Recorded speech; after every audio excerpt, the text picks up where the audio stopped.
వినుగాక.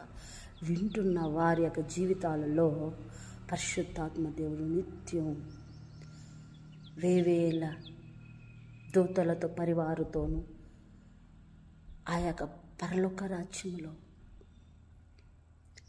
ఆయనతో పాటు మన నివాసం చేయడానికి పరిశుద్ధాత్మ దేవుడు నిన్ను ఎంతగానో ప్రేమిస్తున్నాడు. నువ్వు వింటే నువ్వు ఆయన రాజ్యంలో ప్రవేశించబడతావు.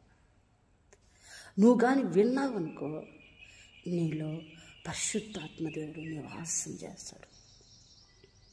నువ్వు కానీ దేవుని యొక్క వాక్యము నువ్వు కానీ శ్రద్ధగా విన్నావనుకో నీ జీవితము రూపాంతరం పొందుతుంది.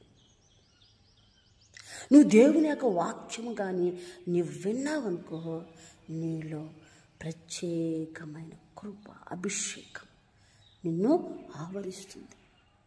నువ్వు దేవుని యొక్క వాక్యము విన్నావనుకో నీ జీవితము నీ కుటుంబము ఆశీర్వాదకరంగా మార్చబడుతుంది.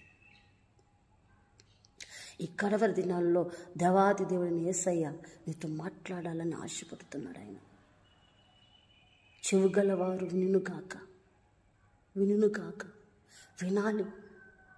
వినకుండా దుష్టుడు వచ్చి నీ చెవుల్ని మాంద్యతంలో నడిపించాడేమో, వినకుండా చేశాడేమో. సత్యమైన వాటి వైపు విననికుండా సత్యము బోధిస్తున్నప్పుడు మనం వింటే ఎక్కడ బాగుపడిపోతామేమో అని అపవాది వచ్చి నీ చెవికి వాడు మాంద్యత్యం కలిగేయడం.